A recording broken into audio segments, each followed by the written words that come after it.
Chapter 8 Organizational Development. Organisational behaviour എന്ന ഈ ഒരു ബുക്കിനകത്ത് ഒരു ഓർഗനൈസേഷനകത്തുള്ള അതിൻ്റെ ഓരോ ബിഹേവിയേഴ്സും നമ്മൾ പഠിച്ചുകൊണ്ടിരിക്കുകയാണ്. ഓക്കെ, അതിനകത്ത് കുറച്ച് മുന്നേ കഴിഞ്ഞ ക്ലാസ്സിൽ സ്ട്രെസ് മാനേജ്മെൻറ്റ്, സ്ട്രെസ് എങ്ങനെ മാനേജ് ചെയ്യാം, അതുപോലെ തന്നെ കോൺഫ്ലിക്റ്റ് എങ്ങനെ മാനേജ് ചെയ്യാം, ഗ്രൂപ്പ് എങ്ങനെ ഉണ്ടാക്കാം, ഗ്രൂപ്പ് ഡൈനാമിക്സിൽ പഠിച്ചു. അതേപോലെ മോട്ടിവേഷൻ നൽകുന്നത് എങ്ങനെയാണ്, ആർക്കൊക്കെ നൽകണം, അതിനെക്കുറിച്ച് പഠിച്ചു. ഇൻഡിവിജ്വൽ ബിഹേവിയറും ഓർഗനൈസേഷണൽ ബിഹേവിയറും ഒക്കെ പഠിച്ചു. ഇനി നമുക്ക് പഠിക്കാനുള്ള ഈ ഒരു ചാപ്റ്റർ എന്ന് വെച്ചാൽ ഓർഗനൈസേഷണൽ ഡെവലപ്മെൻ്റ് ആണ്. എങ്ങനെ ഒരു ഓർഗനൈസേഷൻ ഡെവലപ്മെൻറ്റ് എന്ന് പറഞ്ഞാൽ എന്താണ്, എങ്ങനെ നമുക്ക് ഒരു ഓർഗനൈസേഷൻ്റെ ഡെവലപ്മെൻറ്റ് ചെയ്യാം, ഓക്കെ, അതിൻ്റെ ബെനിഫിറ്റ്സുകൾ എന്തൊക്കെയാണ്, അങ്ങനെ ഒരു ചെറിയൊരു ചാപ്റ്ററാണ് ഇവിടെ. ഇതിനകത്ത് നിങ്ങൾക്ക് കാണാൻ സാധിക്കും 2 പേജിലായിട്ട് ഒരുപാട് ഡെഫിനേഷനുണ്ട്. ഇഷ്ടമുള്ള ഡെഫിനേഷൻ നിങ്ങൾക്ക് പഠിച്ചു വയ്ക്കാം. അപ്പോൾ ഓർഗനൈസേഷണൽ ഡെവലപ്മെൻറ്റ് എന്ന് വെച്ചാൽ അത് ഒരു ഓർഗനൈസേഷനിലെ എല്ലാ ആളുകളുടെയും എഫിഷ്യൻസി ഇൻക്രീസ് ചെയ്യലാണ്. അതുപോലെ തന്നെ പുതിയ ടെക്നോളജികൾ അഡോപ്റ്റ് ചെയ്യലാണ്. The field of organizational development is concerned with the performance, developments and effectiveness of human organization.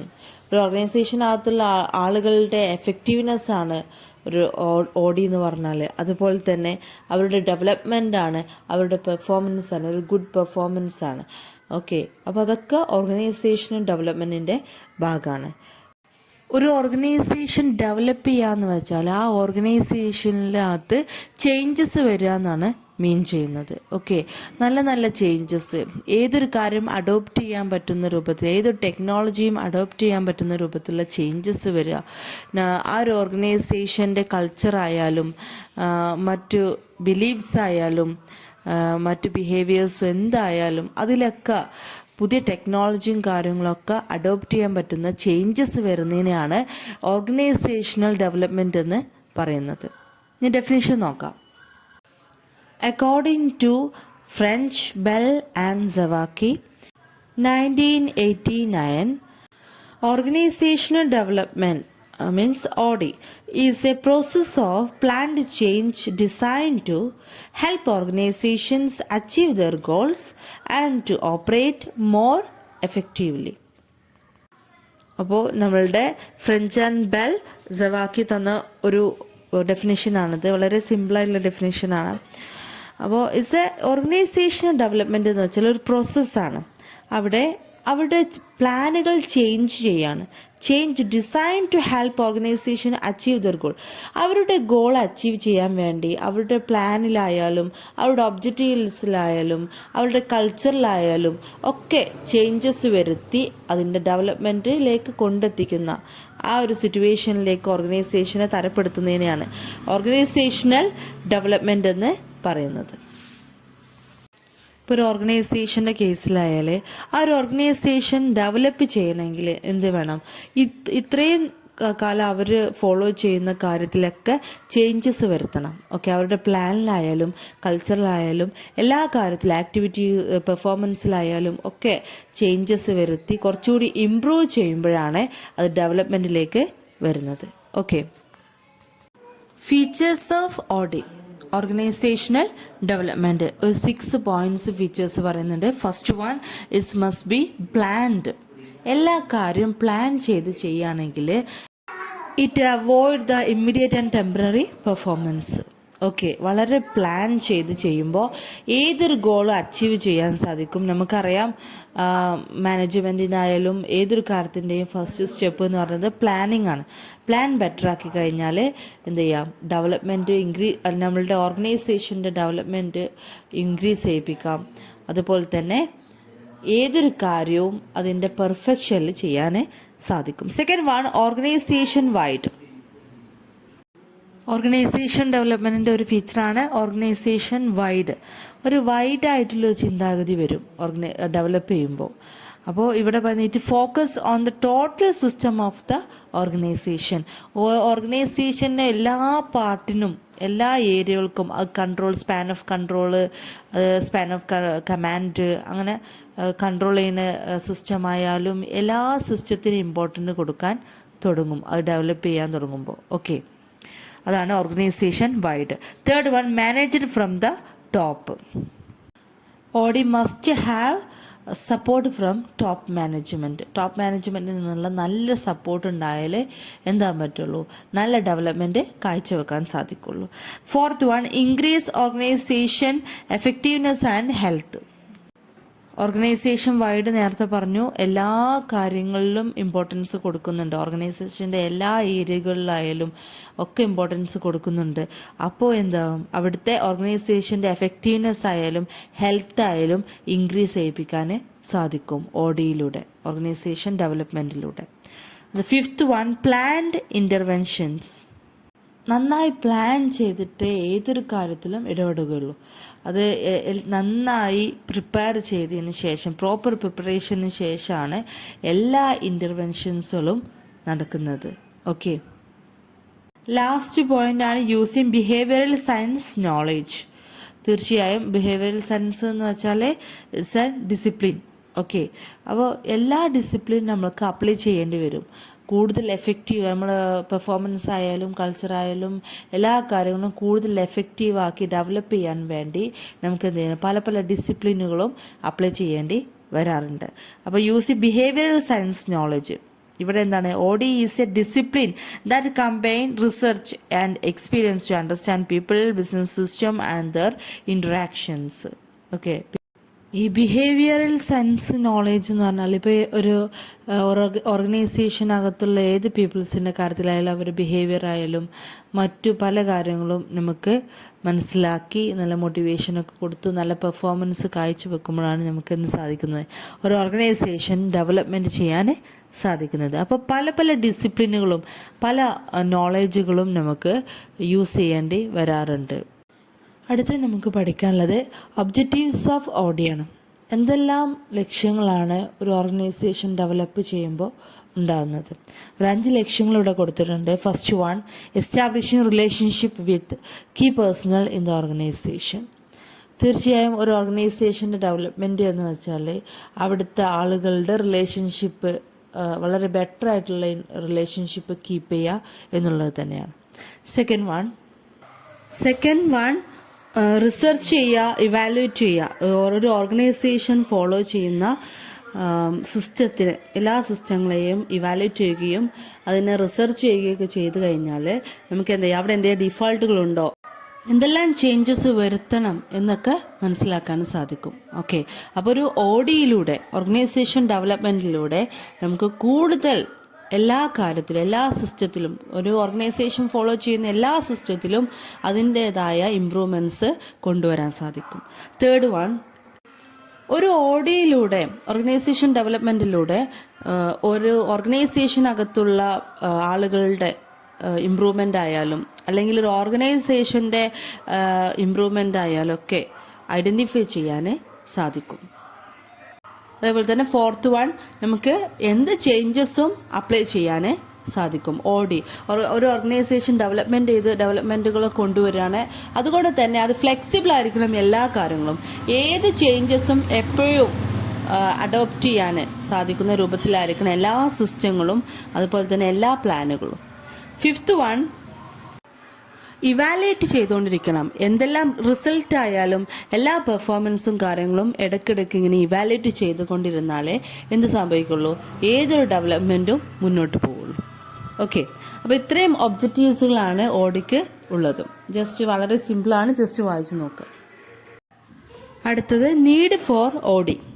Audi ആവശ്യമുള്ള 4 ഏരിയകളാണ് ഇവിടെ പറഞ്ഞിട്ടുള്ളത്. First one, human resources.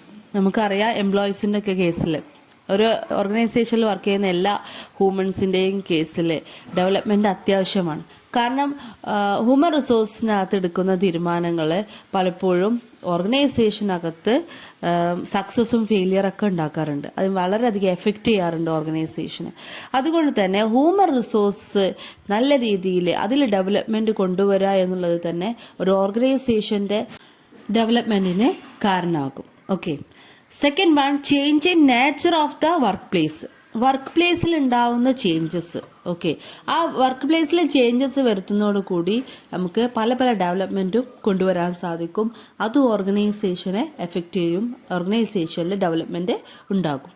Okay, വർക്കേഴ്സിന് കൂടുതൽ ഇമ്പോർട്ടൻ്റ് കൊടുക്കുക, അവരുടെ വർക്കിംഗ് എൻവിറോൺമെൻറ്റ് എങ്ങനെയാണെന്ന് സെർച്ച് ചെയ്യുക, അവർ പെർഫോമൻസിൻ്റെ ലെവൽ മനസ്സിലാക്കുക, അങ്ങനെ ഒരുപാട് ഫാക്ടേഴ്സ് മനസ്സിലാക്കിയിട്ട് അതിൽ ഡെവലപ്മെൻറ്റ് കൊണ്ടുവരുമ്പോൾ ആ ഒരു വർക്കിംഗ് പ്ലേസിൽ ഡെവലപ്മെൻറ്റ് കൊണ്ടുവരാൻ സാധിക്കും, ചേഞ്ചസുകൾ കൊണ്ടുവരാൻ സാധിക്കും. അത് തീർച്ചയായും ഓഡിക്ക് കാരണമാകുന്നു. ദെൻ അടുത്തത് ഗ്ലോബൽ മാർക്കറ്റാണ്. ഗ്ലോബൽ മാർക്കറ്റിൽ ചേഞ്ചസ് വരുത്തുമ്പോൾ അത് വലിയൊരു ഡെവലപ്മെൻറ്റിന് കാരണമാകും. ഓക്കെ, ബിസിനസ് എൻവിറോൺമെൻറ്റിൽ വരുന്ന ചേഞ്ച്, നേരത്തെ പറഞ്ഞത് വർക്ക് പ്ലേസിൽ വന്ന ചേഞ്ചസിലൂടെ ഡെവലപ്മെൻറ്റ് കൊണ്ടുവരുന്നതായിരുന്നു. ഇവിടെ ഒരു എൻ്റയർ ഓർഗനൈസേഷനിൽ പല പല ചേഞ്ചസും കൊണ്ടുവന്നിട്ട് ഒരു ഗ്ലോബൽ മാർക്കറ്റിൽ, അവരുടെ മൊത്തം മാർക്കറ്റിൽ അവർക്ക് ചേഞ്ചസ് വരുത്താൻ സാധിക്കും, നല്ല നല്ല ഡെവലപ്മെൻറ്റ് കൊണ്ടുവരാൻ സാധിക്കും. The fourth one, accelerate rate of change. Okay, അപ്പോൾ ആക്സിലറേറ്റ് പറഞ്ഞാൽ നമുക്ക് എന്താ അറിയാം, വേഗത്തിൽ എന്നുള്ള മീനിങ്. അപ്പം പെട്ടെന്നുള്ള ചേഞ്ചസ് കൊണ്ടുവരിക എന്നുള്ള മീനിങ്. ഓക്കെ, അപ്പോൾ കോമ്പറ്റീഷന്, അവിടെ ഉദ്ദേശിക്കുന്നത് കോമ്പറ്റീഷനാണ്. ഏതൊരു കോമ്പറ്റീഷനിലാണ് നമ്മൾ ചേഞ്ചസ് വരുന്നത്, പെട്ടെന്ന് എല്ലാ ചേഞ്ചസുകളും കൊണ്ടുവരുന്നു, പുതിയ പുതിയ ടെക്നോളജികൾ കൊണ്ടുവരുന്നു, അങ്ങനെ കോമ്പറ്റീഷനിൽ നമ്മൾ കൂടുതൽ ശ്രദ്ധ കൊടുക്കുന്നുണ്ടെങ്കിൽ അത് തീർച്ചയായും ഒരു ഓർഗനൈസേഷൻ്റെ ഡെവലപ്മെൻറ്റിന് കാരണമാകും. ഓക്കെ, അടുത്ത് നമുക്ക് പഠിക്കാനുള്ളത് പ്രോസസ് ഓഫ് ഓഡിയാണ്. എന്താണ് ഒരു ഓഡി കൊണ്ടുവരുന്നതിൻ്റെ ആ ഒരു process? First one, problem identification. ഒരു ഓർഗനൈസേഷൻ്റെ എല്ലാ ഏരിയകളിലും എന്തെല്ലാം പ്രോബ്ലങ്ങളുണ്ട് എന്ന് ഐഡൻറ്റിഫൈ ചെയ്യുക first. Okay, second one, collection of data ആണ്. എന്ത് ചെയ്യണം, പ്രോബ്ലം ഐഡൻറ്റിഫൈ ചെയ്ത എല്ലാ ഏരിയയിൽ നിന്നും അതുമായി റിലേറ്റഡ് ആയിട്ടുള്ള ഡാറ്റകളെ കളക്ട് ചെയ്യുന്നു. തേർഡ് വൺ, ഡയഗ്നോസിസ് ആണ്. ഡയഗ്നോസിസ് എന്നുള്ള വാക്ക് നമ്മൾ സാധാരണ സയൻസിലാണ് യൂസ് ചെയ്യാറ്. രോഗം കണ്ടുപിടിച്ച് ചികിത്സിക്കുന്നതിനെയാണ് എന്ത് പറയുന്നത്, ഡയഗ്നോസിസ് എന്ന് പറയുന്നത്. അപ്പോൾ ഈ ഒരു ഡാറ്റയുടെ ബേസിൽ യഥാർത്ഥ പ്രോബ്ലം മനസ്സിലാക്കുകയും അതിന് സൊല്യൂഷൻ കണ്ടെത്തുകയും ചെയ്യുന്ന ഒരു സ്റ്റേജാണ് diagnosis. Okay, then fourth one, planning and implementation ആണ്. അപ്പോൾ ആ ഒരു പ്രോബ്ലം നമ്മൾ സോൾവ് ചെയ്ത് കഴിഞ്ഞു, ദെൻ നമ്മൾ എന്ത് ചെയ്യുന്നു, ഒരു പുതിയ പ്ലാൻ തയ്യാറാക്കുന്നു, അത് ആ ഏരിയകളിലൊക്കെ ഇംപ്ലിമെൻറ്റ് ചെയ്യുന്നു. Then fifth one, evaluate and feedback. നമ്മൾ ഇംപ്ലിമെൻറ്റ് ചെയ്ത് കഴിഞ്ഞു, ഇനി അതിൻ്റെ പെർഫോമൻസും കാര്യങ്ങളൊക്കെ എങ്ങനെയുണ്ട് എന്ന് ഇടയ്ക്കിടയ്ക്ക് സെർച്ച് ചെയ്യുന്നതിന് നമ്മൾ ഇവാലുവേഷൻ എന്ന് പറയുന്നു. എന്നിട്ട് അതിൻ്റെ ഫീഡ്ബാക്ക് കൊടുക്കുന്നു, വീണ്ടും അതിങ്ങനെ ഫോളോ അപ്പ് ചെയ്യുന്നു. ഓക്കെ, അപ്പോൾ ഇങ്ങനെയാണ് നമ്മളൊരു ഡെവലപ്മെൻറ്റ് കൊണ്ടുവരുന്നത്. അടുത്ത നമുക്ക് പഠിക്കാനുള്ളത് ടെക്നിക്സ് ഓഫ് ഓഡിയാണ്. എന്തെല്ലാം ഒരു ഡെവലപ്മെൻറ്റ് കൊണ്ടുവരാൻ എന്തെല്ലാം ടെക്നിക്സുകൾ യൂസ് ചെയ്യാം? ഈ ചാപ്റ്ററിൽ വളരെ ഇമ്പോർട്ടൻ്റ് ആയിട്ടുള്ള ഒരു പോർഷനാണ് ഈ ടെക്നിക്സുകൾ. 7 ടെക്നിക്സുകൾ നമുക്ക് പഠിക്കാനുണ്ട്. 7ാമത്തെ ടെക്നിക്സാണ് മാനേജ്മെൻറ്റ് ബൈ ഒബ്ജക്റ്റീവ്സ്, MBO എന്ന് പറയുന്ന ടെക്നിക്സ്. അത് വളരെയധികം ഇമ്പോർട്ടൻ്റ് ആണ്, അതിന് കുറച്ച് ഇലാബറേറ്റ് ചെയ്ത് നമുക്ക് പഠിക്കാം. ഓക്കെ, ഫസ്റ്റ് ടെക്നിക്കാണ് സെൻസിറ്റിവിറ്റി ട്രെയിനിങ്. ഓക്കെ, അതിനകത്ത് പറയുന്നത് it's also known as T group training എന്നുകൂടി ഇതിനെ പറയാറുണ്ട്. ഇവിടെ ഒരു ഗ്രൂപ്പാക്കി തിരിക്കുകയാണ്. 10 മുതൽ 15 പേര് വരെ അടങ്ങാവുന്ന ഗ്രൂപ്പുകളായി തിരിച്ചിട്ട് അവർ തമ്മിൽ അവരുടെ ഐഡിയാസും അവരുടെ ബിലീഫ്സും അവരുടെ ആറ്റിറ്റ്യൂഡൊക്കെ എക്സ്പ്രസ് ചെയ്യുകയും അത് പിന്നെ എക്സ്ചേഞ്ച് ചെയ്യുകയും ഒക്കെ ചെയ്യുന്ന ഒരു പ്രൊസീജിയറാണിത്, T group training or sensitivity training. ഈ ഒരു സെൻസിറ്റിവിറ്റി ട്രെയിനിങ് അല്ലെങ്കിൽ T ഗ്രൂപ്പ് ട്രെയിനിങ് ഒരു വളരെ എഫക്റ്റീവ് ആയിട്ടുള്ള ഒരു ട്രെയിനിങ് ആണ്. ഇതിലൂടെ നമുക്ക് ഒരു ഓർഗനൈസേഷൻ്റെ ഡെവലപ്മെൻ്റ് ഒക്കെ കൊണ്ടുവരാൻ സാധിക്കും. കാരണം ഇത് എംപ്ലോയീസിൻ്റെ ഇടയിലൊക്കെ ഇങ്ങനെ T ഗ്രൂപ്പ് ട്രെയിനിങ് നടത്തുമ്പോൾ അവർക്ക് അവരുടേതായിട്ടുള്ള ഫീലിങ്സും എക്സ്പ്രഷനൊക്കെ ഫ്രീ ആയിട്ട് മറ്റുള്ളവരുടെ ഇടയിൽ പറയാനും ഒക്കെ സാധിക്കുന്നുണ്ട്. അതേപോലെ തന്നെ പുതിയ പുതിയ ഐഡിയകൾ മറ്റുള്ളവരിലേക്കൊക്കെ ഷെയർ ചെയ്യാനൊക്കെ സാധിക്കുന്നുണ്ട്. ഒരു ടീമാക്കി വർക്ക് ചെയ്യുമ്പോൾ തന്നെ എന്താണ്, അവരുടെ സ്കില്ല് ഇൻക്രീസ് ചെയ്യിപ്പിക്കാനും ഒക്കെ, അതുപോലെ ഒരുപാട് എബിലിറ്റി ആയാലും സ്കില്ലായാലും ഒക്കെ ഇൻക്രീസ് ചെയ്യിപ്പിക്കാനൊക്കെ ഈ ഒരു സെൻസിറ്റിവിറ്റി ട്രെയിനിങ്ങിലൂടെ സാധിക്കും. ഈ സെൻസിറ്റിവിറ്റി ട്രെയിനിങ്ങിലൂടെ ഉദ്ദേശിക്കുന്നത് എന്താണ്? ഓരോ ട്രെയിനിങ്ങിൽ നിൽക്കുന്ന ഓരോ ഗ്രൂപ്പിലെ പേഴ്സൺസിനും ഒരു സെൻസിറ്റീവായിട്ടുള്ള ഒരു മൈൻഡ് കൊണ്ടുവരിക എന്നുള്ള ഉദ്ദേശമാണ്. മറ്റുള്ളവരത് കേൾക്കാനായാലും സ്വന്തമായിട്ടുള്ള കാര്യങ്ങൾ എക്സ്പ്രസ് ചെയ്യാനായാലും ഒരു ഗ്രൂപ്പ് ടീമായിട്ട് വർക്ക് ചെയ്യാനായാലും ഒക്കെ ഒരു സെൻസിറ്റീവായിട്ടുള്ള ഒരു മൈൻഡ് തരപ്പെടുത്തുക എന്നാണ് ഈ ഒരു സെൻസിറ്റിവിറ്റി ട്രെയിനിങ്ങിലൂടെ ഉദ്ദേശിക്കുന്നത്. ഈ സെൻസിറ്റിവിറ്റി ട്രെയിനിങ്ങിലൂടെ പല പല പ്രോബ്ലംസും സോൾവ് ചെയ്യാൻ സാധിക്കും മറ്റുള്ളവരെ. കാരണം നമ്മൾ ഫ്രീ ആയിട്ട് സംസാരിക്കുന്ന സമയത്തൊക്കെ എംപ്ലോയീസിൻ്റെ ഇടയിലായാലും അതിൽ പങ്കെടുക്കുന്ന ആ ട്രെയിനിങ് കൊടുക്കുന്ന ഏതൊരു വ്യക്തിയുടെയും എല്ലാ പ്രോബ്ലംസും സോൾവ് ചെയ്യാൻ സാധിക്കും. അത് ഐഡൻറ്റിഫൈ ചെയ്യാനും സോൾവ് ചെയ്യാനൊക്കെ ഇതിലൂടെ സാധിക്കും. അടുത്ത നമുക്ക് പഠിക്കാനുള്ള ടെക്നിക്കാണ് the managerial grid. 1964 Robert R ബ്ലേക്കും ആൻഡ് ജെയിൻ മൗട്ടനും കൂടി ഇവർ രണ്ടുപേരും കൂടി വികസിപ്പിച്ചെടുത്ത ഒരു സ്റ്റൈൽ ലീഡർഷിപ്പ് മോഡലാണ് ഈ ഒരു മാനേജറിയൽ ഗ്രിഡ് എന്ന് പറയുന്നത്. ഇതിനകത്ത് അവർ 5 ലീഡർഷിപ്പ് സ്റ്റൈലുകളെ പരിചയപ്പെടുത്തുന്നുണ്ട്. സെൻസിറ്റിവിറ്റി ട്രെയിനിങ് ഒരു എംപ്ലോയീസിൻ്റെ ഇടയിൽ, എംപ്ലോയീസാണ് എല്ലാ വർക്ക് ചെയ്യുന്ന വ്യക്തികളുടെ ഇടയിലും പയറ്റുമ്പോൾ അങ്ങനെ ഡെവലപ്മെൻറ്റ് കൊണ്ടുവരുമ്പോൾ ദ മാനേജറിയൽ ഗ്രിഡ് ഒരു മാനേജ്മെൻറ്റ് ലെവലിലാണ് ഒരു ചേഞ്ചസ് കൊണ്ടുവരുന്നത്. ഇവർ കൊണ്ടുവന്ന 5 മാനേജ്മെൻറ്റ് സ്റ്റൈലുകളാണ്. First one impoverished management, country club management, task management, team management, middle of the road management. ഇങ്ങനെ 5 സ്റ്റൈലുകളാണ് കൊണ്ടുവന്നത്. അപ്പോൾ ഇതിലൂടെയൊക്കെ അതായത് പ്രോപ്പറായിട്ടുള്ളൊരു സ്റ്റൈല് സെലക്ട് ചെയ്തിട്ട് അതിലൂടെ എന്ത് ചെയ്യാൻ സാധിക്കും? ഡെവലപ്മെൻറ്റുകൾ കൊണ്ടുവരാൻ സാധിക്കും. മാനേജ്മെൻറ്റ് സ്റ്റൈല്, ലീഡർഷിപ്പ് സ്റ്റൈലിൽ മാറ്റം വരുത്തിക്കൊണ്ട് ഡെവലപ്മെൻറ്റ് കൊണ്ടുവരുന്ന രീതിയാണ് ദ മാനേജറിയൽ ഗ്രിഡ് എന്ന് പറയുന്ന technique. Okay, the third one survey feedback. ഈ ഒരു ടെക്നിക്കിൽ ഫീഡ്ബാക്കിനാണ് ഇമ്പോർട്ടൻ്റ് കൊടുക്കുന്നത്. ഓക്കെ, സർവേക്കും ഫീഡ്ബാക്കിനും ഒക്കെ. അപ്പോൾ ഓരോ കാര്യങ്ങളുടെയും ഫീഡ്ബാക്ക് എടുക്കുക, അതിൽ പ്രോബ്ലംസ് മനസ്സിലാക്കുന്നു, അത് പരിഹരിക്കുന്നു, അങ്ങനെ ഡെവലപ്മെൻറ്റ് കൊണ്ടുവരാൻ സാധിക്കുന്നതാണ് ഈ ഒരു ടെക്നിക്കിലൂടെ പറയുന്നത്. എങ്ങനെയാണ് സർവേ ഫീഡ്ബാക്ക് നടത്തുന്നത്? അതിന് 3 സ്റ്റെപ്പുകൾ അവിടെ കാണാൻ സാധിക്കും. ഫസ്റ്റ് വൺ ഡാറ്റ കളക്ഷൻ ആണ്. ക്വസ്റ്റ്യനെയറിലൂടെയൊക്കെ നമ്മൾ എന്ത് ചെയ്യുന്നു? ഡാറ്റ കളക്ട് ചെയ്ത് വെക്കുന്നു. കളക്ട് ചെയ്യുക മാത്രമല്ല, കളക്ട് ചെയ്ത ഡാറ്റ ക്ലാസിഫൈ ചെയ്യുന്നു, ടാബുലേറ്റ് ചെയ്യുന്നു, അനലൈസ് ചെയ്യുന്നു. ഇത്രയും കാര്യങ്ങൾ കൺക്ലൂഷൻ വരെ ചെയ്യുന്ന ആ ഒരു പ്രൊസീജിയർ ഡാറ്റ കളക്ഷനകത്ത് ഉണ്ട്. ദെൻ അത്രയൊക്കെ ചെയ്ത് കഴിഞ്ഞിട്ട് നെക്സ്റ്റ് സ്റ്റെപ്പാണ് ഫീഡ്ബാക്ക് ഓഫ് ഇൻഫർമേഷൻ. നമ്മൾ അതിനെ കളക്ട് ചെയ്ത ഡാറ്റയെ ടാബ്ലറ്റും അനലൈസും ഒക്കെ ചെയ്ത് കഴിഞ്ഞ് കൺക്ലൂഷനിൽ എത്തിക്കഴിഞ്ഞാൽ ആരിൽ നിന്നാണോ ഡാറ്റ കളക്ട് ചെയ്ത് അവർക്കൊരു ഫീഡ്ബാക്ക് കൊടുക്കുന്നതാണ് ഫീഡ്ബാക്ക് ഓഫ് ഇൻഫർമേഷൻ. ഇതിങ്ങനെയാണ് എന്നുള്ളൊരു ഫീഡ്ബാക്ക് അവർക്ക് കൊടുക്കുന്നു. Then follow up. ഫീഡ്ബാക്ക് കിട്ടിക്കഴിഞ്ഞിട്ട് ആ പാർട്ടിസിപ്പൻസ്, അതായത് ഈ ഒരു സർവേയിൽ പാർട്ടിസിപ്പേറ്റ് ചെയ്ത ആളുകൾക്ക് ഫീഡ്ബാക്ക് കിട്ടിക്കഴിഞ്ഞിട്ട് എങ്ങനെയൊക്കെ ചേഞ്ചസ് വരുന്നു, ഏതെല്ലാം പ്രോബ്ലം സോൾവ് ചെയ്യപ്പെടുന്നു എന്നതിനെക്കുറിച്ചൊക്കെ ഫോളോ അപ്പ് ചെയ്യണം. ഓക്കെ, അപ്പോൾ ഇത്രയും കാര്യങ്ങളാണ് സർവേ ഫീഡ്ബാക്ക് ചെയ്യാനുള്ള ആ ഒരു മെത്തേഡ്. അടുത്ത ടെക്നിക്കാണ് process consultation. According to Edgar Schein, process consultation has a set of activities on the part of consultant which helps the clients to perceive, understand and act upon the process events which occurs in the client's environment. Process consultation എന്ന് വെച്ചാൽ ഒരു കൺസൾട്ടൻറ്റിനെ ഉപയോഗിച്ചുകൊണ്ട് എല്ലാ പ്രോബ്ലംസും solve ചെയ്ത് കൊടുക്കുന്ന രീതിയാണ്.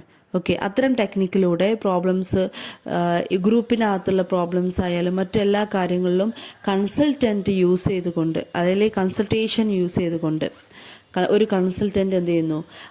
ക്ലയൻറ്റുമായിട്ട് communicate ചെയ്ത് interact ചെയ്തിട്ട് പ്രോബ്ലംസ് സോൾവ് ചെയ്ത് കൊടുക്കുന്ന ടെക്നിക്കാണിത്. ഓക്കെ, ഇതൊരു പവർഫുൾ ടൂളാണ്. ഗ്രൂപ്പിനകത്തൊക്കെ എഫക്റ്റീവായിട്ട് വർക്ക് ചെയ്യാനും അതുപോലെ തന്നെ കോൺഫ്ലിക്റ്റുകളൊക്കെ അഡ്രസ്സ് ചെയ്യാനും ഒക്കെ പറ്റിയ ഒരു എഫക്റ്റീവ് ടൂളാണ് ഈ ഒരു പ്രോസസ് കൺസൾട്ടേഷൻ. ഒരു ഓർഗനൈസേഷനകത്ത് ഒരുപാട് ചേഞ്ചസ് കൊണ്ടുവന്ന് അത് ഡെവലപ്മെൻറ്റിലേക്ക് എത്തിച്ചേരാനൊക്കെ ഈ കൺസൾട്ടേഷനിലൂടെ സാധിക്കുന്നുണ്ട്. നമുക്കറിയാവുന്ന ടേമാണ് കൺസൾട്ടേഷൻ എന്ന് വെച്ചാൽ. കൺസൾട്ടൻറ്റ് സാധാരണ എന്ത് ചെയ്യും, എല്ലാ പെർഫോമൻസും പ്രോപ്പറായി കൊണ്ടുവരാൻ ശ്രമിക്കും, ഉപദേശങ്ങളൊക്കെ വേണ്ടടുത്ത് ഉപദേശങ്ങളൊക്കെ കൊടുക്കും. അതൊക്കെയാണ് അവരുടെ ജോലി വരുന്നത്. സോ ഒരു ഗ്രൂപ്പിനകത്ത് അവരുടെ ഗോള് അക്കംപ്ലിഷ് ചെയ്യാൻ ഒരു കൺസൾട്ടൻറ്റിന് സാധിക്കും. ഓക്കെ, അതിനനുസരിച്ചുള്ള ഹെൽപ്പുകൾ ഒരു കൺസൾട്ടൻറ്റ് കൊടുക്കും. അങ്ങനെ ഇത്തരത്തിൽ ഹെൽപ്പ് ചെയ്യുന്ന ഒരു കൺസൾട്ടേഷനിലൂടെ നമുക്ക് എന്ത് ചെയ്യാൻ പറ്റും, പല പല ഡെവലപ്മെൻറ്റുകളും കൊണ്ടുവരാൻ സാധിക്കും. ഇതിൻ്റെ steps according to Schein there are 6 steps in process consultation. Edgar Schein's 6 സ്റ്റെപ്സും കൂടി അവിടെ പരിചയപ്പെടുത്തുന്നുണ്ട്. അതിൽ first one, contract with client. First എന്ത് ചെയ്യും, എവിടെയാണോ ഇടപെടേണ്ടത് ആ ഒരു ഏരിയയിലുള്ള ആ ക്ലയൻറ്റുമായിട്ട് എന്ത് ചെയ്യും, കോണ്ടാക്ട് ചെയ്യുന്നു. രണ്ടാമത്തെ സ്റ്റെപ്പാണ് define the relationship between client and consultant. Client എന്താണ് എക്സ്പെക്റ്റ് ചെയ്യുന്നത്, അതുപോലെ തന്നെ കൺസൾട്ടൻറ്റും എന്താണ് എക്സ്പെക്റ്റ് ചെയ്യുന്നത് എന്നുള്ളതിനെക്കുറിച്ച് വ്യക്തമായ ധാരണ രണ്ടാമത്തെ സ്റ്റെപ്പിൽ ഉണ്ടാക്കുന്നു.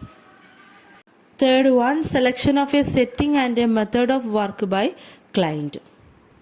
ക്ലയൻറ്റ് എന്ത് ചെയ്യുന്നു, ഏതിനകത്താണ് കൺസൾട്ടേഷൻ വേണ്ടത് എന്നുള്ള ആ area, selection of settings and method of work, അതെന്ത് ചെയ്യുന്നു, സെലക്ട് ചെയ്യുന്നു.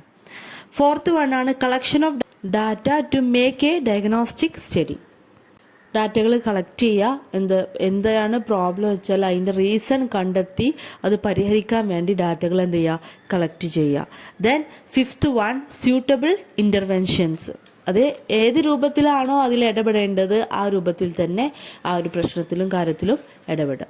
Sixth one, termination of formal relationship between on the client and consultant after completion of the specified task. Okay, അപ്പോൾ ആ ഒരു പ്രോബ്ലം അല്ലെങ്കിൽ ആ ടാസ്ക് കംപ്ലീറ്റ് ചെയ്ത് കഴിഞ്ഞാൽ ആ കൺസൾട്ടൻറ്റും ക്ലയൻറ്റും തമ്മിലുള്ള റിലേഷൻഷിപ്പ് അതായത് അതോടുകൂടി കഴിയും. ഓക്കെ, ടെർമിനേറ്റ് ചെയ്യും. ഇത്രയും കാര്യങ്ങളാണ് പ്രോസസ് കൺസൾട്ടേഷനിൽ വരുന്നത്. ഇനി fifth point, third party peace keeping. ഈ ഒരു ടെക്നിക്ക് ഡെവലപ്പ് ചെയ്യുന്നത് റിച്ചാർഡ് ഇ വാൾട്ടൺ ആണ്. ഇദ്ദേഹം പറയുന്നത് ഒരു തേർഡ് പാർട്ടി ഏതൊരു കാര്യത്തിലായാലും, പ്രത്യേകിച്ച് interpersonal and intergroup കോൺഫ്ലിക്റ്റിൻ്റെ കേസിൽ, ഇന്റർ പേഴ്സണൽ കോൺഫ്ലിക്റ്റ് പറഞ്ഞാൽ 2 പേര് തമ്മിലുള്ള കോൺഫ്ലിക്റ്റ് ആണെങ്കിൽ, ഇന്റർ ഗ്രൂപ്പ് കോൺഫ്ലിക്റ്റ് എന്ന് പറഞ്ഞാൽ ഒരു ഗ്രൂപ്പിനകത്ത് വരുന്ന കോൺഫ്ലിക്റ്റ് ആണെങ്കിൽ, ഇത്തരം കേസുകളിലൊക്കെ അത് സോൾവ് ചെയ്യാൻ ഒരു തേർഡ് പാർട്ടിനെ വെക്കുന്നത് വളരെയധികം നല്ലതാണ്. മാനേജേഴ്സിൻ്റെ ഇടയിലേക്കാണ് ഈ ഒരു കോൺഫ്ലിക്റ്റ് വരുന്നതെങ്കിൽ അവിടെ നമ്മൾ എന്ത് ചെയ്യും, ഒരു തേർഡ് പാർട്ടിയെ വെക്കും അത് തീർക്കാൻ വേണ്ടി. അയാളെ നമ്മൾ മാനേജ്മെൻറ്റ് കൺസൾട്ടൻ്റ് എന്ന് വിളിക്കുന്നു. അവരുടെ ഡ്യൂട്ടി എന്താണെന്ന് വെച്ചാൽ ഏത് പ്രോബ്ലം ആയാലും ഏത് കോൺഫ്ലിക്റ്റ് ആയാലും അത് വളരെ നല്ല രൂപത്തിൽ തന്നെ കൺക്ലൂഡ് ചെയ്ത് തീരുമാനമെടുക്കുക എന്നുള്ളതാണ്. ഓക്കെ, അങ്ങനെ തേർഡ് പാർട്ടി പീസ് കീപ്പിംഗ് അത് വളരെ നല്ലൊരു ടെക്നിക്കാണ്. കോൺഫ്ലിക്റ്റുകൾ കുറക്കാൻ വേണ്ടിയുള്ള ടെക്നിക്കാണത്. ഓക്കെ, അപ്പോൾ ഈ കോൺഫ്ലിക്റ്റ് കുറച്ചാൽ തന്നെ നമുക്ക് പല പല ആ ഏരിയകളിലൊക്കെ കൂടുതൽ ഡെവലപ്മെൻറ്റുകൾ കൊണ്ടുവരാൻ സാധിക്കും. ആറാമത്തെ ടെക്നിക്കാണ് ടീം ബിൽഡിംഗ്. ഒരു ടീം ബിൽഡ് ചെയ്തുകൊണ്ടുള്ള ഒരു ടെക്നിക്കാണ് ടീം ബിൽഡിംഗ് എന്ന് വെച്ചാൽ, അതായത് ഒരു ഗ്രൂപ്പായിട്ട് പെർഫോം ചെയ്യുന്ന ഒരു മെത്തേഡ്. കുറച്ച് മുന്നേ നമ്മൾ പറഞ്ഞൊരു പോയിന്റ് ഉണ്ടായിരുന്നു, സെൻസിറ്റീവ് ട്രെയിനിങ്ങിൽ. അതിനകത്തൊരു ഗ്രൂപ്പായിട്ട് പരസ്പരം ഇൻട്രാക്ട് ചെയ്തിട്ടുള്ള പ്രോബ്ലം സോൾവിങ്ങും കാര്യങ്ങളൊക്കെ ആയിരുന്നു.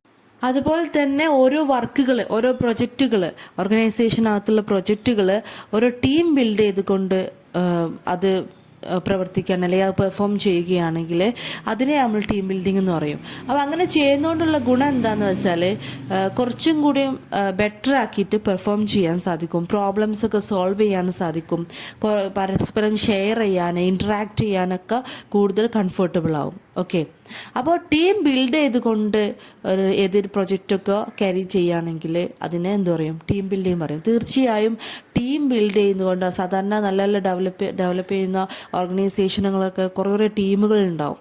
ഓക്കെ, ഓരോ ടീമുകൾ ഓരോ വർക്ക് ചെയ്യുന്നുണ്ടാവും, ഓരോ പ്രൊജക്റ്റ് ചെയ്യുന്നുണ്ടാവും. അപ്പോൾ അതൊരു കോമ്പറ്റീഷൻ ആയിരിക്കും. ചിലപ്പോൾ വളരെ ബെസ്റ്റായിട്ട് അവർക്ക് ചെയ്യാനുള്ള നല്ലൊരു ടെക്നിക്കാണ് എന്ത്, ടീം ബിൽഡ് ചെയ്യുക എന്നുള്ളത്. ഓക്കെ, ഇനി ഏഴാമത്തെ ടെക്നിക്കാണ് മാനേജ്മെൻറ്റ് ബൈ ഒബ്ജക്റ്റീവ്സ്. എപ്പോഴും ഒരു ക്വസ്റ്റിനെങ്കിലും ഈ ഒരു പോർഷന് ക്വസ്റ്റ്യൻ പേപ്പറിൽ ഉണ്ടാവാറുണ്ട്. So management by objectives MBO എന്നാണ് ഷോർട്ടായിട്ട് പറയാറ്. അപ്പോൾ ക്വസ്റ്റ്യൻ പേപ്പറിൽ മേ ബി MBOനെ കുറിച്ചായിരിക്കും ചോദിക്കുക. അപ്പോൾ ഈ ഒരു പോർഷൻ നിങ്ങൾ നന്നായിട്ട് പഠിച്ചു വയ്ക്കാം. സോ മാനേജ്മെൻറ്റ് ബൈ ഒബ്ജക്റ്റീവ്സ് അതിൻ്റെ ഡെഫിനിഷൻ പഠിച്ചു വയ്ക്കണം.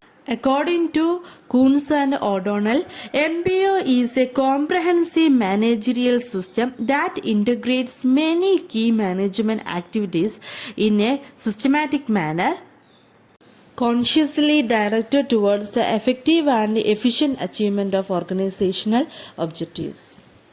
MBO എന്ന് വെച്ചാൽ is a system. ഒരു സിസ്റ്റമാണ് MBO എന്ന് പറഞ്ഞാൽ. For achieving organizational objectives. ഓർഗനൈസേഷൻ്റെ ഒബ്ജക്റ്റീവ്സുകളെ അച്ചീവ് ചെയ്യാനുള്ള ഒരു സിസ്റ്റത്തിനെയാണ് MBO എന്ന് പറയുന്നത്. ഓക്കെ, അപ്പോൾ പ്ലാനിങ്ങിന് അല്ലെങ്കിൽ ഒബ്ജക്റ്റീവ്സിന് കൂടുതൽ ഇമ്പോർട്ടൻസ് കൊടുത്തിട്ട് അത് മെയിനായിട്ട് കോൺസെൻട്രേറ്റ് ചെയ്തുകൊണ്ട് ഒബ്ജക്റ്റീവ്സുകൾ മെയിനായിട്ട് കോൺസെൻട്രേറ്റ് ചെയ്തുകൊണ്ട് മാനേജ്മെൻറ്റ് പ്രവർത്തിക്കുകയാണെങ്കിൽ അതിനെയാണ് MBO എന്ന് പറയുന്നത്. ഓക്കെ, 1954 പീറ്റർ ഡ്രക്കറാണ് ഇത് ഡെവലപ്പ് ചെയ്യുന്നത്. അദ്ദേഹം അല്ലെങ്കിൽ ഇതിനെ മറ്റൊരു പേരിൽ അറിയപ്പെടും മാനേജ്മെൻറ്റ് ബൈ പ്ലാനിങ്. കാരണം മാനേജ് ചെയ്യുന്നത് എങ്ങനെയാണ്? ഒരു പ്ലാനിങ്ങിൻ്റെ ബേസിലാണ്. നന്നായിട്ടുള്ള പ്ലാനിങ്ങിൻ്റെ ബേസിലുള്ള മാനേജ്മെൻറ്റിനെയാണ് MBO എന്ന് പറയുന്നത്. ഓക്കെ, ഇതിൽ നമുക്ക് പഠിക്കാനുള്ളത് അതിൻ്റെ ഫീച്ചേഴ്സ് പഠിക്കാണ്ട്, സ്റ്റെപ്സ് പഠിക്കാണ്ട്, ബെനിഫിറ്റ്സ് പഠിക്കാണ്ട്. ഓക്കെ, അതിൻ്റെ ഫീച്ചേഴ്സ് എന്തൊക്കെയാണെന്ന് നോക്കാം. First one, it focus on goal or there achievement. തീർച്ചയായും മാനേജ്മെൻറ്റ് ഈ ഒരു സിസ്റ്റത്തിൽ ഗോളിന് വളരെയധികം പ്രാധാന്യം കൊടുക്കുന്നുണ്ട്. മെയിനായിട്ട് ഫോക്കസ് ചെയ്യുന്ന ഗോളാണ്. നമ്മൾ ലക്ഷ്യം എന്താണോ അതിനനുസരിച്ചുള്ള മാനേജ്മെൻറ്റ്, അത് മാത്രം ഫോക്കസ് ചെയ്തിട്ടുള്ള മാനേജ്മെൻറ്റാണ് MBO. Second one, it include long term and short term objectives. തീർച്ചയായും ഒബ്ജക്റ്റീവ്സിന് പ്രാധാന്യം കൊടുക്കുന്നതുകൊണ്ട് തന്നെ അതിനകത്തൊരു ലോങ് ടേം ഒബ്ജക്റ്റീവ്സിന് മാത്രം ഫോക്കസ് ചെയ്തിട്ടല്ല MBO സിസ്റ്റം ഉള്ളത്. അതിന് ആ ലോങ് ടേം ഒബ്ജക്റ്റീവ്സ് അച്ചീവ് ചെയ്യാനുള്ള ഷോർട്ടായിട്ടുള്ള ഒരുപാട് ഒബ്ജക്റ്റീവ്സിനും ഇവിടെ പ്രാധാന്യം കൊടുക്കുന്നുണ്ട്. And third one, the philosophy of MBO views the organisation has A dynamic entity. We know that dynamic entity ഏതൊരു ഓർഗനൈസേഷൻ്റെ കേസിലായാലും ഡൈനാമിക് എൻറ്റിറ്റിയാണ് ഉള്ളത്.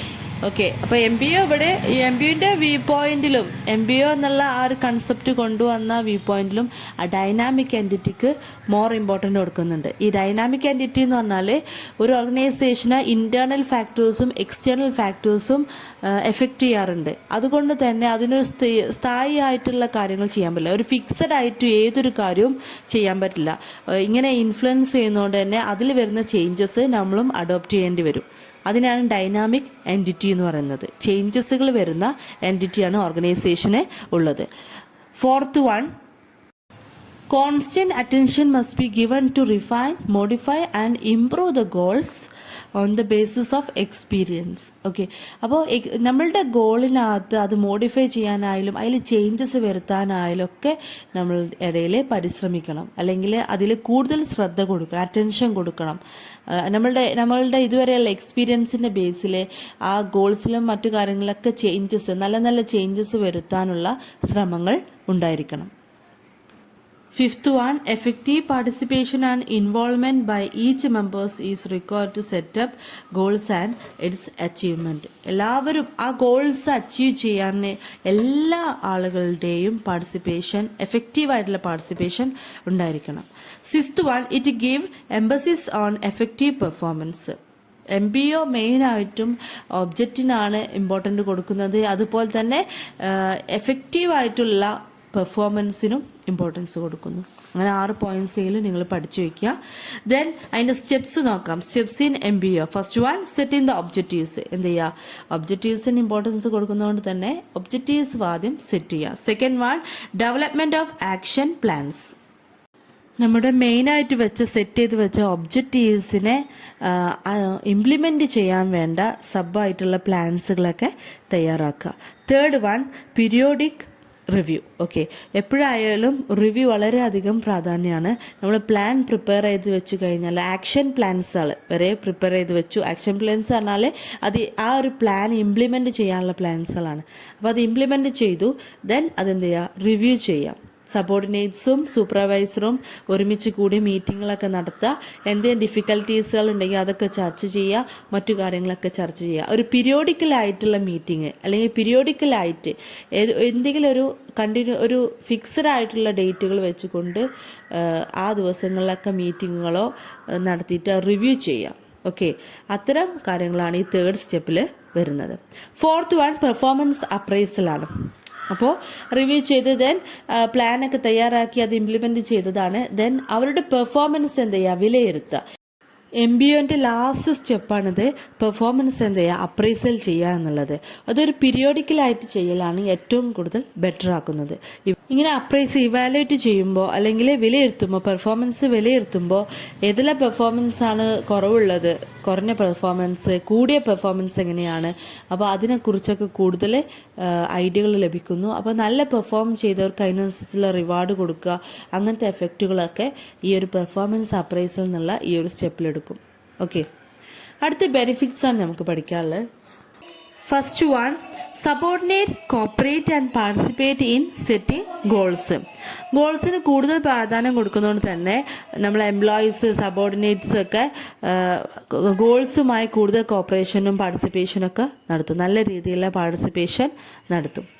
ദെൻ അതിൽ തന്നെ പറയുന്നുണ്ട് sense of personal responsibility and commitment among subordinates. അത് നമുക്ക് എന്ത് ചെയ്യാം, ഇൻക്രീസ് ചെയ്യിപ്പിക്കാൻ സാധിക്കും. റെസ്പോൺസിബിലിറ്റിയും കമ്മിറ്റ്മെൻറ്റും നമുക്ക് ഇൻക്രീസ് ചെയ്യിപ്പിക്കാൻ സാധിക്കും. The second one, it provide subordinates and opportunity to improve the performance. അവർ പെർഫോമൻസ് ഇംപ്രൂവ് ചെയ്യാനുള്ള എല്ലാ ഓപ്പർച്യൂണിറ്റികളും മാനേജ്മെൻറ്റ് നൽകുന്നുണ്ട്. ദ തേർഡ് വൺ, വളരെ വ്യക്തമായിട്ടുള്ള ക്ലിയർ ആയിട്ടുള്ള ഒബ്ജക്റ്റീവ്സുകൾ ഉള്ളത് കൊണ്ട് തന്നെ ഓരോ ഇൻഡിവിജ്വൽസിനെയും അവരുടെ പെർഫോമൻസ് തന്നെ കൺട്രോൾ ചെയ്യാനും മാനേജ് ചെയ്യാനും സാധിക്കും. 4th വൺ, ഏതൊരു കാര്യത്തിനും വളരെ വ്യക്തമായിട്ടുള്ള ഗോൾസും സെറ്റ് ചെയ്യുന്നത് കൊണ്ട് തന്നെ സബോർഡിനേറ്റ്സും മാനേജേഴ്സിനും എല്ലാവർക്കും നല്ല രീതിയിൽ ആ ഗോൾ അച്ചീവ് ചെയ്യാനുള്ള കമ്മിറ്റ്മെൻറ്റ് ഉണ്ടാവും. 5th one, integration of different level objectives with the overall objectives is possible. Okay, അങ്ങനെ സബായിട്ട് ഒരുപാട് ഒബ്ജക്റ്റീവ്സുകൾ ഉണ്ടാക്കുന്നുണ്ട്. അത് അച്ചീവ് ചെയ്യുന്നതിലൂടെ എന്ത് ചെയ്യാൻ പറ്റും, ആ മെയിൻ ആയിട്ടുള്ള ഒബ്ജക്റ്റീവ് നമുക്ക് അച്ചീവ് ചെയ്യാൻ സാധിക്കും. 6th one, it provide definite performance standards. Okay, അപ്പോൾ നമുക്കറിയാം ഈ നല്ല വെൽ പ്ലാനിങ്ങിലൂടെയാണ് ഏതൊരു കാര്യം ചെയ്യുന്നത്. അതുകൊണ്ട് തന്നെ നമ്മൾ എന്ത് ചെയ്യും, വെൽ പ്ലാൻ എന്ന് പറഞ്ഞാൽ തന്നെ എന്താണ്, എല്ലാ കാര്യം എങ്ങനെ ആവണമെന്ന് ആദ്യം സെറ്റ് ചെയ്ത് വെക്കും. ഓക്കെ, അപ്പോൾ ഇവിടെ പറഞ്ഞ പെർഫോമൻസ് സ്റ്റാൻഡേർഡ്സ് എങ്ങനെയാണ് ഒരു പെർഫോമൻസ് എന്നുള്ള ഇത് സെറ്റ് ചെയ്ത് വെക്കണേനാണ് എന്താ പറയുക, പെർഫോമൻസ് സ്റ്റാൻഡേർഡ്സ് എന്ന് പറയുന്നത്. അത്തരം സ്റ്റാൻഡേർഡുകൾ ഇവിടെ ഡിഫൈൻ ചെയ്ത് പ്രൊവൈഡ് ചെയ്യുന്നുണ്ട്, ഡിഫൈൻ ചെയ്ത് വെക്കുന്നുണ്ട്. 7th വൺ, എല്ലാ ലെവലിലുള്ള മാനേജേഴ്സിനും എന്താണ് അവരുടെ റോള് എന്നുള്ളതിനെ കുറിച്ച് വ്യക്തമായിട്ട് പ്ലാൻ ചെയ്യുന്നുണ്ട്. അതുകൊണ്ട് തന്നെ അവരുടെ റോളിനെ കുറിച്ച് അവർക്ക് വ്യക്തമായ ധാരണ ഉണ്ടാവുകയും അവർക്ക് കൂടുതൽ എളുപ്പത്തിൽ അവരുടെ ഗോൾ അച്ചീവ് ചെയ്യാനും സാധിക്കും. 8ാമത്തെ പോയിന്റ് പറയുന്നത് systematic evaluation of performance possible ആണ് MBOയിൽ നിന്ന്. കാരണം സിസ്റ്റമാറ്റിക് ഇവാലുവേഷൻ ഓഫ് പെർഫോമൻസ് ആണ് ഓരോ പെർഫോമൻസ് ഇവാലുവേറ്റ് ചെയ്യാൻ വളരെ ഈസി ആയിട്ട് ചെയ്യാൻ സാധിക്കും. കാരണം ആ പെർഫോമൻസ് എങ്ങനെ ആയിരിക്കണം എന്നുള്ളത് ഓൾറെഡി സെറ്റ് ചെയ്ത് വെക്കുന്നുണ്ട്. ദെൻ ഇപ്പോഴത്തെ ആക്ച്വൽ പെർഫോമൻസുമായിട്ട് കമ്പയർ ചെയ്തുകൊണ്ട് വളരെ ബെറ്റർ ആയിട്ട് പെർഫോമൻസുകൾ ഇവാലുവേറ്റ് ചെയ്യാൻ സാധിക്കും. അതുപോലെ തന്നെ വളരെ നല്ല രീതിയിൽ ജഡ്ജ് ചെയ്യാൻ, ഏതൊരു കാര്യം ജഡ്ജ് ചെയ്യാൻ സാധിക്കും. അപ്പോൾ ഇത്രയും കാര്യങ്ങൾ ഈ ഒരു 8 പോയിന്റ് നിങ്ങൾ ബെനിഫിറ്റ്സ് ആയിട്ട് പഠിച്ചു വയ്ക്കുക. ദെൻ നമുക്ക് ബെനിഫിറ്റ്സ് ഓഫ് ഓഡി, നമ്മൾ ഓർഗനൈസേഷൻ ഡെവലപ്മെൻറ്റിൻ്റെ കാര്യങ്ങളാണ് ഇതുവരെ പറഞ്ഞത്. അപ്പോൾ അതിൻ്റെ ടെക്നിക്കലെ ഒരു ലാസ്റ്റ് വണ്ണായിരുന്നു MBOനെ കുറിച്ച് ഇപ്പോൾ എക്സ്പ്ലെയിൻ ചെയ്ത് കഴിഞ്ഞു. ദെൻ ഒരു ലാസ്റ്റ് ചെറിയൊരു പോർഷൻ ഉണ്ട്, ബെനിഫിറ്റ്സ് ഓഫ് ഓഡി. ഈ ബെനിഫിറ്റ്സ് ഓഫ് ഓഡിനകത്ത് പറയുന്നത് ഒരു ഓർഗനൈസേഷൻ ഡെവലപ്പ് ചെയ്യുമ്പോൾ എന്തെല്ലാം കാര്യങ്ങൾ അവിടെ ഇൻക്രീസ് ചെയ്യുന്നുണ്ട്. അതിൽ ഒന്നാണ് profit, then innovation, then customer satisfaction, തീർച്ചയായും കസ്റ്റമർ സാറ്റിസ്ഫാക്ഷൻ ഇൻക്രീസ് ചെയ്യുന്നുണ്ട്. അടുത്തത് പ്രൊഡക്റ്റ് ആൻഡ് സർവീസ് ക്വാളിറ്റി, അതൊക്കെ ഇൻക്രീസ് ചെയ്താലേ ഡെവലപ്മെൻറ്റ് ഉണ്ടാവുന്നുള്ളൂ. Okay. Then cost effectiveness, organizational flexibility, വളരെ ഇമ്പോർട്ടൻ്റ് ആയിട്ടുള്ള ഒരു പോയിൻ്റാണ്. ഇതുവരെ നമ്മൾ പല സ്ഥലങ്ങളിൽ എക്സ്പ്ലെയിൻ ചെയ്തൊരു പോയിൻ്റാണ് ഓർഗനൈസേഷൻ ഫ്ലെക്സിബിലിറ്റി. അതായത് ചേഞ്ചസ്, ഓർഗനൈസേഷനകത്ത് ഒരുപാട് ചേഞ്ചസുകൾ വരുമ്പോഴാണ് ഒരു ഓർഗനൈസേഷൻ എന്ത് ചെയ്യുന്നത്, ഡെവലപ്മെൻറ്റ് ചെയ്യുന്നത്. അതുകൊണ്ട് തന്നെ ചേഞ്ചസുകൾ ഉണ്ടാകുന്നു. അതുപോലെ തന്നെ പേഴ്സണൽ ഫീലിങ്സ് ഓഫ് എഫക്റ്റീവ്നെസ്, അത് job and work and life satisfaction, ഇത്തരം കാര്യങ്ങളൊക്കെ അവിടെ എന്ത് ചെയ്യുന്നുണ്ട്, ഇൻക്രീസ് ചെയ്യുന്നുണ്ട്. ഈ ഒരു ചാപ്റ്റർ തീർന്നു. ഇതിനകത്തുള്ള ക്വസ്റ്റ്യൻസ് ആണ് ഈ കാണുന്നത്. ഇതൊക്കെ നിങ്ങൾ ചെയ്തു നോക്കണം. Thank you.